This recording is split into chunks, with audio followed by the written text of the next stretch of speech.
Selamat datang pada mata kuliah Pendidikan Anti Korupsi dan Etik UMB. Pendidikan Anti Korupsi dan Etik UMB adalah mata kuliah yang menitik beratkan pada pendidikan karakter yang akan membentuk mahasiswa menjadi seorang sarjana yang mampu menegakkan kejujuran, mengetahui hak dan kewajiban, serta mempunyai karakter yang baik. Mata kuliah ini membahas tentang pengetahuan praktis dalam mengenali sikap individu agar dapat menjadi pribadi yang berkarakter, memiliki tujuan, tanggap terhadap perubahan, kompetitif, dan pada akhirnya dapat menjadi sumber daya manusia yang unggul dan bermutu.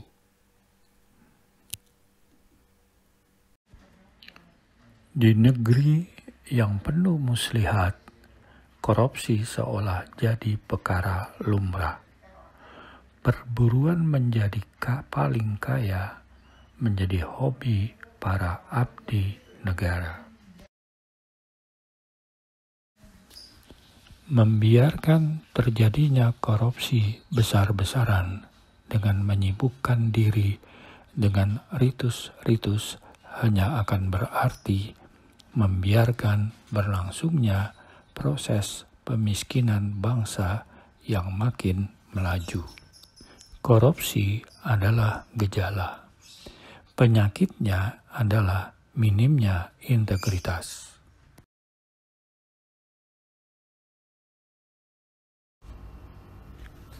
Sesuatu yang dilakukan secara berulang akan membentuk karakter baik ataupun karakter buruk.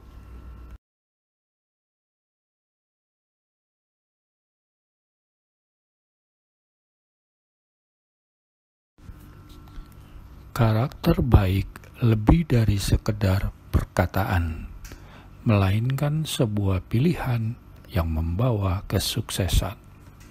Karakter bukan anugerah, melainkan dibangun sedikit demi sedikit dengan pikiran, perkataan, perbuatan, kebiasaan, keberanian usaha keras, dan bahkan dibentuk dari kesulitan hidup.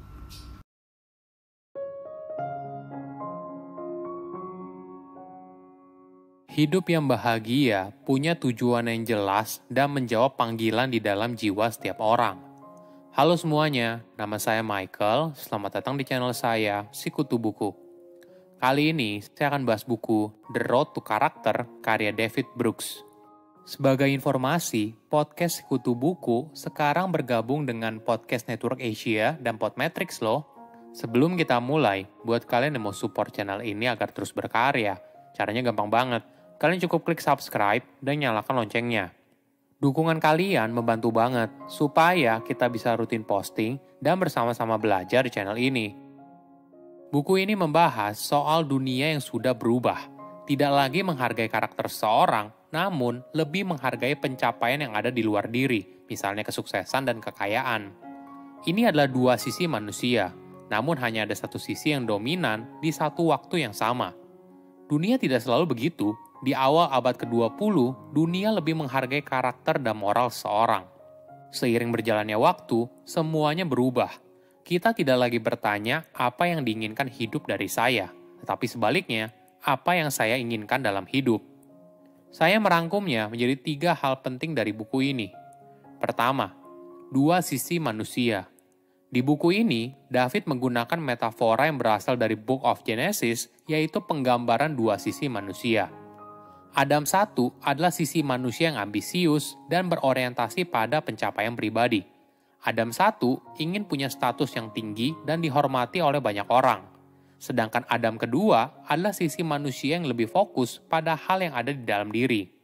Adam kedua memiliki moral yang baik dan berusaha untuk menyebarkan kebaikan kepada orang lain. Ini adalah sifat yang menjadikan manusia seorang manusia. Misalnya, kebaikan, kejujuran, dan sebagainya. Setiap orang punya 2 sisi ini, Adam 1 dan Adam kedua. Namun hanya satu sisi yang dominan. Selama puluhan tahun terakhir, terjadi pergeseran sisi manusia dari dunia yang fokus pada kebaikan di dalam diri yaitu Adam 2, menjadi dunia yang fokus pada pencapaian di luar diri yaitu Adam 1. Di masa sekarang, setiap orang merasa punya dorongan untuk membuktikan siapa dirinya. Apalagi di era media sosial, ini merupakan ajang aktualisasi diri dan setiap orang berlomba-lomba untuk memberitahu dunia tentang siapa mereka. Dunia tidak selalu begitu. Pada awal abad ke-20, dunia justru menghargai moral dan karakter seseorang. Ada contoh yang menarik dari Amerika Serikat. George Bush Senior yang tumbuh di era Adam 2 nyaris tidak pernah berbicara tentang dirinya sendiri.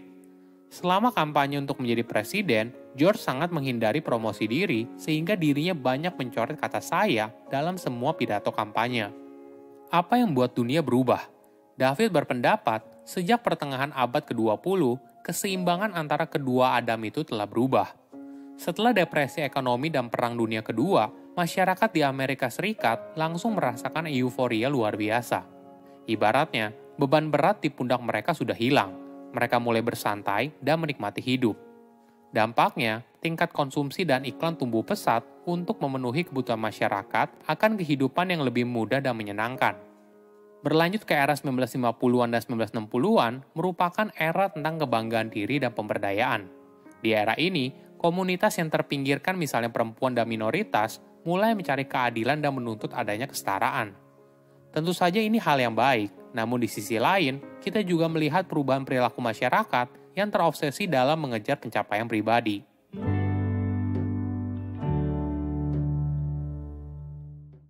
Kedua, mendengar panggilan jiwa. Apa yang kamu inginkan dalam hidup? Setiap orang mungkin punya jawaban tersendiri, mulai dari bersifat eksternal seperti kaya raya, dihormati banyak orang, jadi orang sukses, hingga ke sesuatu yang bersifat internal, misalnya kebahagiaan sejati dalam hidup.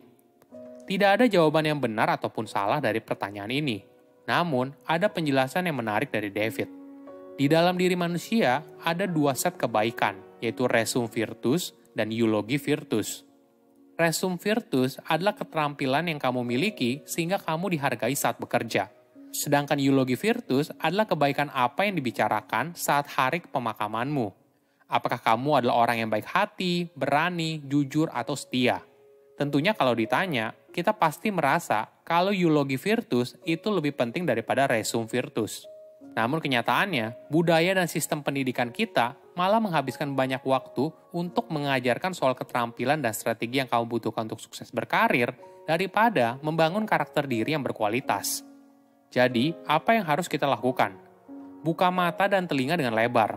Ini merupakan cara kita untuk lebih peka terhadap lingkungan sekitar dan akhirnya menemukan apa yang kita inginkan dalam hidup. Ada contoh yang menarik dari Sekretaris Tenaga Kerja Amerika Serikat pada tahun 1993 hingga tahun 1945 bernama Frances Perkins. Hidupnya berubah 180 derajat saat Frances melihat dengan mata kepalanya sendiri kebakaran tragis di pabrik garment Triangle Shirtwaist pada tahun 1911. Kejadian ini merupakan bencana industri terburuk sepanjang sejarah Amerika Serikat.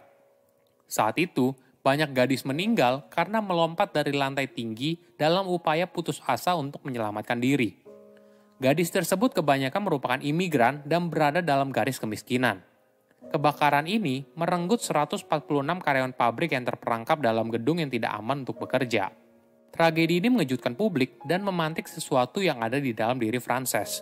Sejak saat itu, dia sadar kalau pendidikan kelas atas dan aspirasi egois tidak akan memberinya tujuan hidup yang berarti. Ada panggilan di dalam jiwa Frances untuk mendorong perubahan dan mencegah hal yang serupa muncul lagi di masa depan. Hingga akhirnya, puluhan tahun kemudian, yaitu pada tahun 1970, Undang-Undang Keselamatan dan Kesehatan Kerja disahkan, dan misi utamanya untuk memastikan bahwa karyawan dapat melaksanakan tugas mereka dalam kondisi kerja yang aman. Dari kisah ini kita belajar, Frances Perkins menemukan tujuan hidupnya dengan tidak bertanya, apa yang saya inginkan dalam hidup? Tapi sebaliknya, apa yang diinginkan hidup dari saya?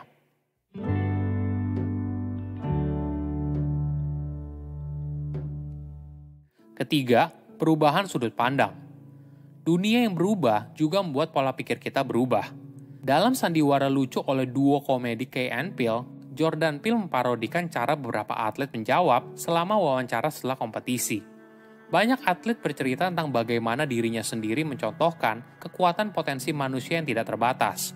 Misalnya seperti kalimat ini, "Jika kamu percaya pada dirimu sendiri, seperti saya percaya pada diri saya sendiri, maka kamu bisa melakukan apa saja. Tidak ada batasan yang bisa kamu raih.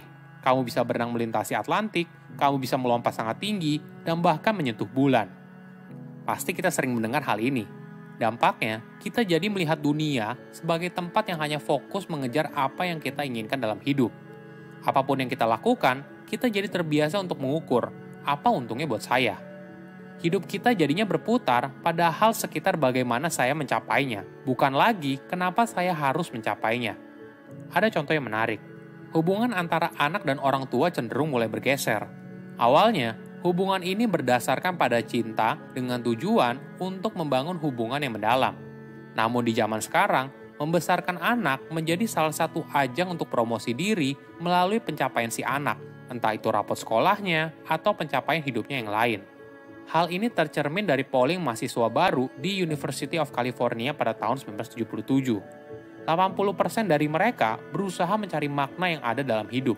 Sedangkan di zaman sekarang, hanya 40% yang menginginkan pencarian tersebut. Hidup cuma sekali, jangan sibuk mengejar sesuatu yang bersifat semu dan mulai mengejar apa panggilan jiwamu. Silakan komen di kolom komentar pelajaran apa yang kalian dapat ketika baca buku ini. Selain itu, komen juga, mau buku apa lagi yang saya review di video berikutnya. Saya undur diri, jangan lupa subscribe channel YouTube Sikutu Buku. Bye-bye.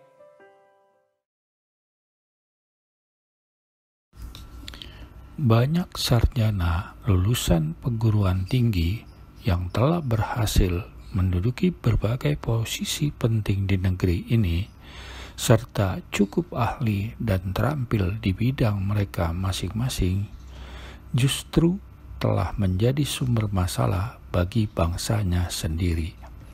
Sangat banyak di antara mereka yang menyalahgunakan kekuasaan dan wewenang. Suatu perilaku buruk yang sangat tidak pantas dilakukan oleh seorang terdidik dan telah diberi kesempatan mengabdikan ilmunya di tengah-tengah masyarakat. Perlunya implementasi pendidikan anti korupsi di lembaga pendidikan karena budaya korupsi di Indonesia di tepi jurang. Memerangi korupsi dari lingkungan terdekat, penanaman pendidikan karakter yang aplikatif. Korupsi di Indonesia sudah membudaya. Kondisi inilah yang menyebabkan target pemahaman perlu dilakukan dari akar rumput dan dalam jangka waktu yang panjang.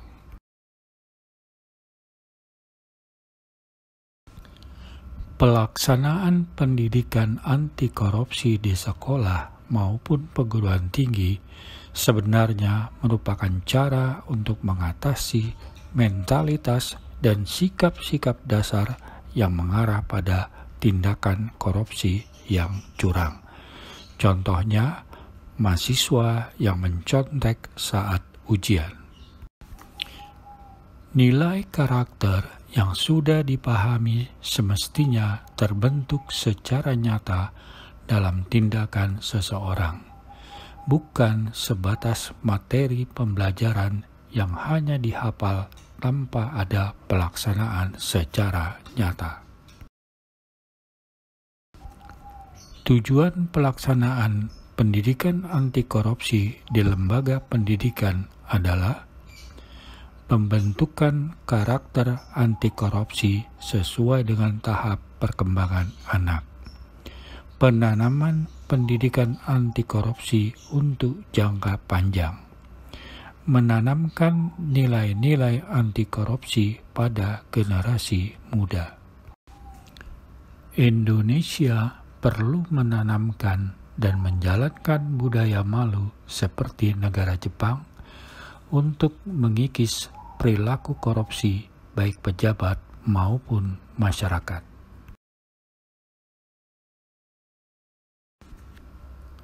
Korupsi bagaikan virus yang membuat manusia rentan semakin lemah, rentannya manusia tersebut adalah karena tidak mempunyai kekuatan nilai-nilai standar moral dan etika secara konsisten diterapkan. Beberapa hal yang memotivasi orang melakukan korupsi: lingkungan sosial, tuntutan hidup, tuntutan gaya hidup, serakah, kemiskinan yang ekstrim dan kesempatan, kurangnya jiwa mengelola diri sendiri, keyakinan bahwa koruptor tidak akan dihukum, kalaupun dihukum, pasti hukumannya akan ringan dan bisa diatur.